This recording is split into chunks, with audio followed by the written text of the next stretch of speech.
Hi guys. This is the face cam. Well, not really because I decided I'm actually going to show my face from now on because an amazing person named Victoria, she convinced me that it doesn't matter what other people think about you.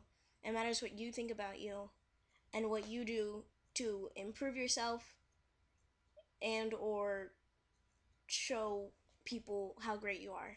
So, I just thought of this amazing topic to think about after recently getting out of a relationship. Well, not recently, but you know what I mean. The topic is love. Now, I know many of you people are thinking, well, however old you are doesn't mean you've been through or in love.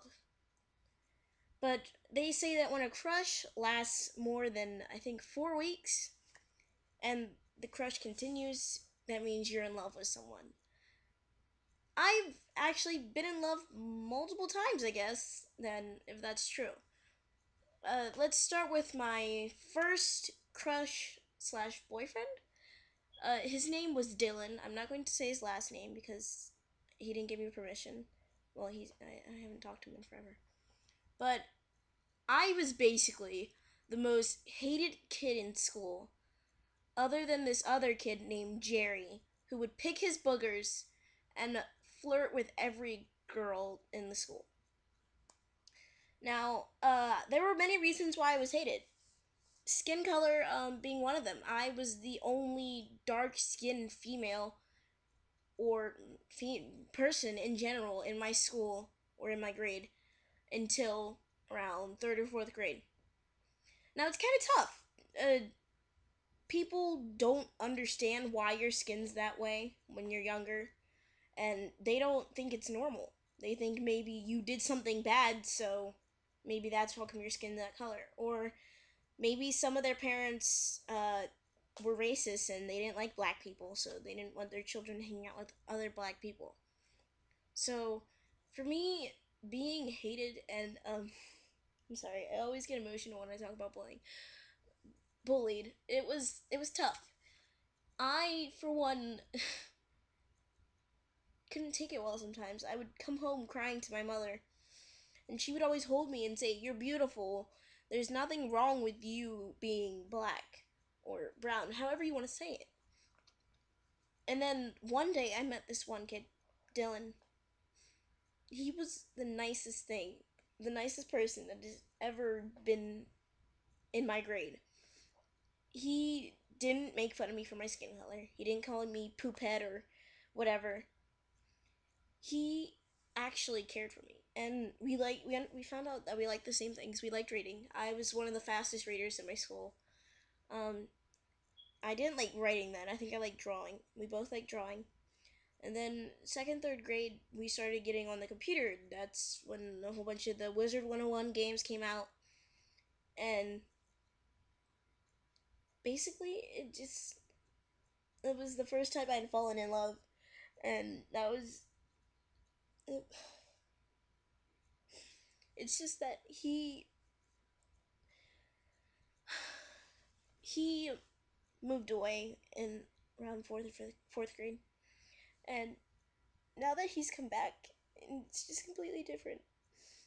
He, he told me to go away, and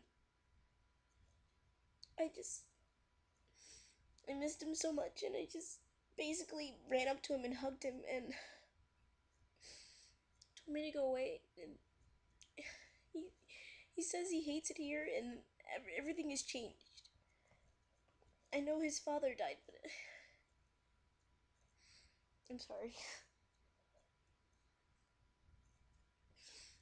And I'm just worried about him committing suicide because after everything that has happened to him, two of his fathers died. His first father and then his stepfather.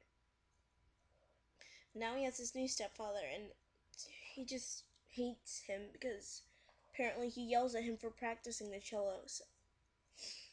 Okay, let's move on because I don't want to cry anymore.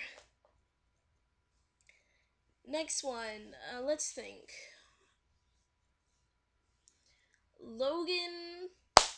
Logan. He was more of an infatuation. It wasn't even that long of a crush. It was near the end of the year. I was weird back then, I guess.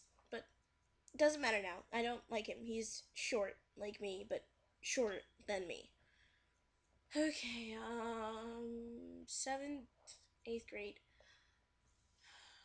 This is difficult. Oh my god. There was a guy named Michael who I was dating, and he was nice, very cheesy, but nice, and I loved that. I like that. I love you to the moon and back. That's what I would say every night. But then he just broke it off. I don't know why. And let's go on to last year. This is a tough one. Okay, there was a person who I met on Quotive. Started dating around like maybe a couple months after I met him. I don't actually know why I was attracted to that person, but I kind of do. He was funny. He was quirky. He was basically me as a male, but hornier. I just called myself horny. He was horny. How about that? He knew how to tell somebody off. He was basically like a bad boy, and I like bad boys. Bad boys are hot, but basically, things didn't work out too well, and I thought I was in love. I honestly did. But I mean, how can you love someone when they live across the world or United States? I don't know. How do you know they're not cheating? I mean, he wasn't, but still, when you don't get the right side of the story, it looks like it, and it's kind of saddening. So yeah, this is gonna be a private video. Well, not private video, but I'm going to give this to only a few people. They will have about a couple hours because I'm going to a movie night to see this, and by the time I come back, I'll probably delete it. So you might want to watch it now. I'm probably going to be doing these face cams more often. Thank you, Victoria, again. Thank you, Dylan. Thank you, Logan. And thank you, Michael. And thank you. And I know you know who you are. So, thank you.